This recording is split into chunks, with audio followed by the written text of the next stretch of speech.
कक्षा 10वीं के सभी विद्यार्थियों, आज अपन इन हिंदी का यहाँ पर सेट डी समझने वाले हैं। सेट ए बी सी अपन पहले देख चुके हैं, नहीं देखा है तो डिस्क्रिप्शन में लिंक दे दूंगा। प्ले लिस्ट को आप चेकआउट जरूर करते रहिएगा, ठीक है। चाहे हिंदी हो चाहे मैथ्स हो, सब में आपको सहयोग किया जाएगा।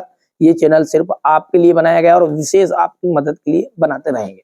बिस्मिल्लाह खां का जन्म हुआ था डुमराव में। शब्द शक्ति कितने प्रकार की होती है? 3 प्रकार की। मैं क्यों लिखता हूँ, इसके लेखक होने अज्ञे बिहारी इस काव्य धारा के कवि, रीति सिद्ध काव्य धारा के कवि है। सूर्यकांत त्रिपाठी निराला की रचना है कुकुरमुत्ता। रसात्मकम वाक्यम काव्यों में परिभाषा विश्वनाथ की। संधि के कितने प्रकार होते हैं? 3 प्रकार होते हैं, 3 भेद होते हैं, बोल सकते हैं आप। झटपट हल्दी पीसकर हमारे घावों पर थोप दी गई थी। कवितावली तुलसीदास जी की रचना है। काव्य की शोभा बढ़ाने वाले धर्म को अपन अलंकार कहते हैं। समास 6 प्रकार के होते हैं और बिस्मिल्लाह खां बालाजी के मंदिर में रोज शहनाई बजाया करते थे। गोदान के जो रचिता है, उपन्यास के रचिता है, वो है हमारे मुंशी प्रेमचंद जी। भिक्षु के जो पत्र है, भिक्षु के पत्र भदंत आनंद कौशल्यान आ जाएगा इसका। तीसरा आ जाएगा आपका, देखिए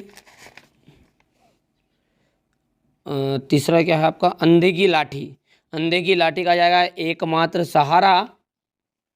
चौथा है अणुबम विस्फोट। विज्ञान का दुरुपयोग वेदनाथ मिश्र, इनका आ जाएगा नागार्जुन का बचपन का नाम। और प्रत्येक चरण में 16-16 मात्राएं जो होती है वो चौपाई छंद में होती है। अब यहाँ से स्क्रीनशॉट ले लो अच्छे से। अब एक वाक्य में उत्तर यहाँ से देख लीजिए, है ना। चलो, शब्द गुण कितने प्रकार के होते हैं? एक वाक्य में उत्तर है ये, तो 3 प्रकार के होते हैं, 3। और यदि इनका नाम पूछे कोई तो नाम बता देना। प्रसाद, माधुर्य,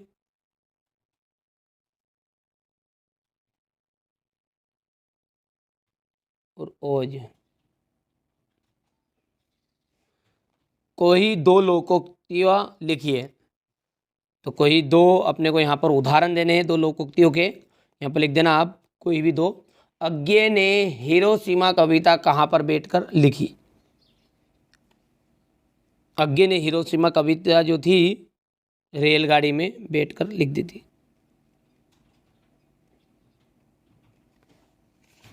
हो गया।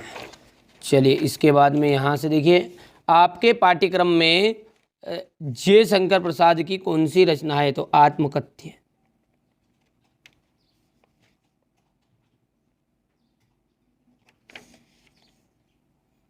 कविता भी लिख सकता आगे।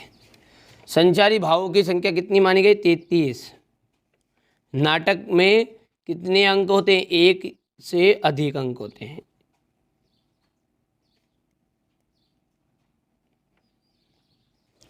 यथाशक्ति अव्ययी भाव समास का उदाहरण है। सत्य है। बाबूजी कुश्ती में हमसे हार जाते, ये भी आपका सत्य है। मैं क्यों लिखता हूँ, इस कविता के रचनाकार परशुराम को लक्ष्मण से डर गए, अरे भैया तोड़ देते, ज्यादा नाटक करता लक्ष्मण, है ना। हाँ, करुण रस का स्थायी भाव शोक है, बिल्कुल सत्य है। वैदिक काल में शहनाई का उल्लेख नहीं मिलता, ये बात आपका, ये भी आपकी सत्य है। कर लोगे। अब यहाँ से क्वेश्चन नंबर 6 से अपन अगले वीडियो में सोल्व देखेंगे पूरा 23 तक का। एक साथ दे दूंगा मैं, कम से कम एक आधे घंटा का वीडियो रहेगा, क्योंकि मैं इनको समझाऊंगा अभी तो सही आपको, है ना। तो ये क्वेश्चन नंबर 8 हो गया, 9 हो गया, अच्छे से कंप्लीट कर लेना, है ना।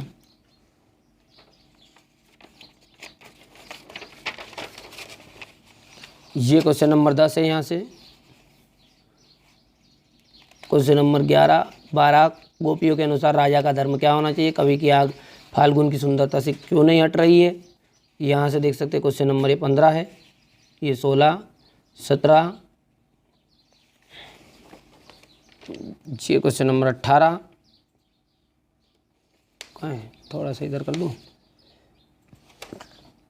हो गया। क्वेश्चन नंबर 19, 20, 21, हो गया। चलिए 21 के बाद में यहाँ से देखिए ये question number 22।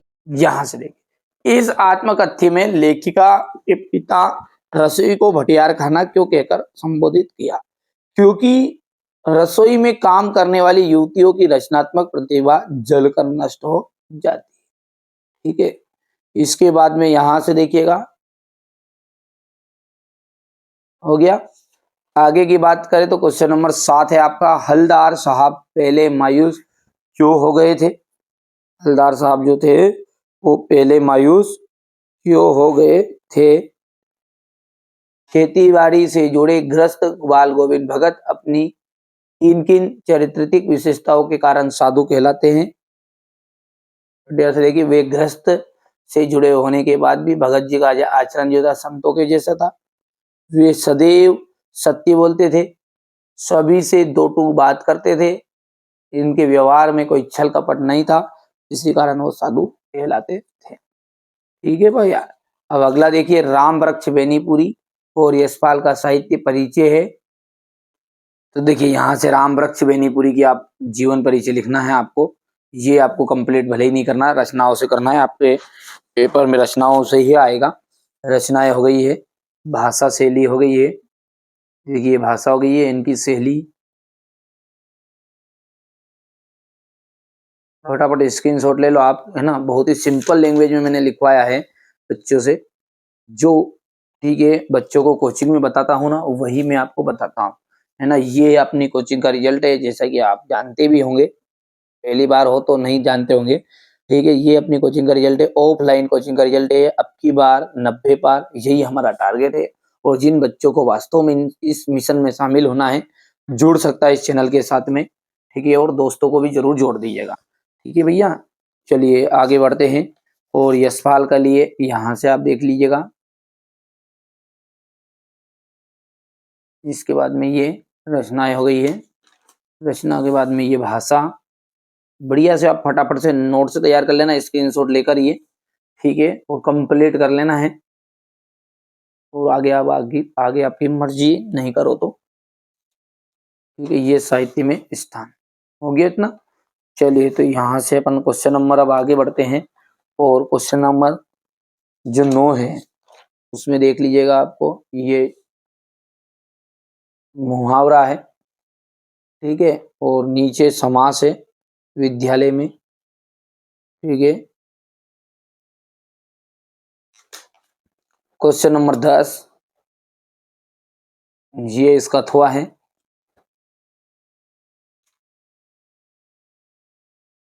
Question number 11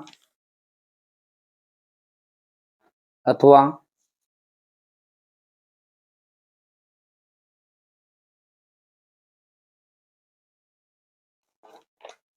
question number 11 के बाद में क्वेश्चन नंबर 12 जो है ना, तो देखिए तुलसीदास जी का और सूरदास जी का जीवन परिचय से पूछ रहा है, दो रचनाएं पूछी है, भाव पक्ष और कला पक्ष पूछता है ना। तो यहाँ से देख लीजिएगा, ये आपका रचनाएं भाव पक्ष हो गया, ये देख लीजिएगा। कला पक्ष है, बढ़िया से स्क्रीनशॉट ले लो फटाफट फटाफट, है ना। अच्छे से कंप्लीट करना है, हमारा उद्देश्य यही है कि आप अच्छे अंक प्राप्त करो। ये हो गई शैली और भाषा शैली में से, और साहित्य में स्थान। ठीक है, इसके बाद में है आपका सूरदास जी का भी है। ठीक है, ये हो गई रचनाएं, भाव पक्ष, कला पक्ष, साहित्य में स्थान। ठीक है, बढ़िया से मैंने कहा ना, बच्चे प्रॉपर जो बच्चे बनना चाहते हैं वास्तव में, ठीक है, तो ये चीजें जो बता रहा हूँ उनको आप अच्छे से कंप्लीट कर लो। बाकी आपको ज्यादा चीजें फालतू चीज पढ़ने की जरूरत भी नहीं है, और समय है भी नहीं पढ़ने का। क्वेश्चन नंबर ये 13 है, ये इसका थोड़ा। क्वेश्चन नंबर 14 यहाँ से देखिए, उज्जवल गाथा कैसे गाऊं मधुर चांदनी रातों की। ठीक है, इसके बाद में यहाँ पर देख लीजिएगा, ये दो प्रश्न बच्चों ने नहीं लिखे, आप इनको कंप्लीट कर लेना है। ठीक है, आचार्य विश्वनाथ के अनुसार काव्य की परिभाषा होगी और वात्सल्य रस का, ये मिल जाएंगे, बच्चे ने नहीं लिख पाया तो नोट्स में बाकी प्रोवाइड करा दूंगा यदि आप कहोगे तो भी। छंद किसे कहते हैं, ठीक है। इसके बाद में ये अन्योक्ति अलंकार की परिभाषा है। फिर इसके बाद में क्वेश्चन नंबर ये 16 के बाद में ये 17 है आपका संधि स्मरण और रेखा चित्र में अंतर। बाकी बड़ा करना है, वैसे मैंने इसको डाल भी रखा है, जैसे आप सर्च करोगे ना रेखा चित्र संधि स्मरण में अंतर तो बड़े अंतर आ जाएंगे, 4 अंतर वो करना है आपको, है ना, 2 नहीं, है ना। यहाँ से देखिएगा हो गया क्वेश्चन नंबर 17। अब 18वां जो क्वेश्चन है उसको आप पहले तो स्क्रीनशॉट के माध्यम से आप इसको ले लीजिए। ये देखिए यहाँ से आपका क्वेश्चन नंबर ये 18 है। ये बढ़िया से देख लो। ये क्वेश्चन नंबर 19 रहेगा और ये क्वेश्चन नंबर 20, ये क्वेश्चन नंबर 21, ठीक है। 21 के बाद में आपका रहेगा यहाँ से क्वेश्चन नंबर ये 22 है और ये क्वेश्चन नंबर 23, ठीक है भैया। तो ये आपको कंप्लीट करना है। तो ये क्वेश्चन नंबर 18 यहाँ से हो गया आपका।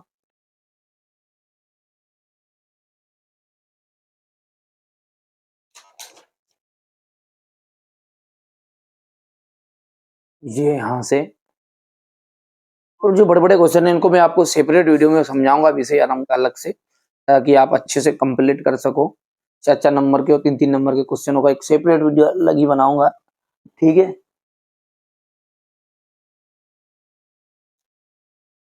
ये यहाँ से संवाद है।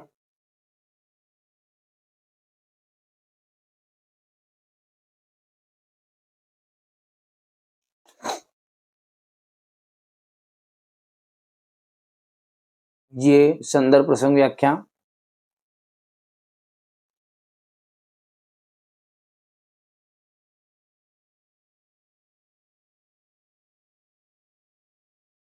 आप तो बढ़िया से कंप्लीट करना है ना। ये यहाँ से है व्याख्या।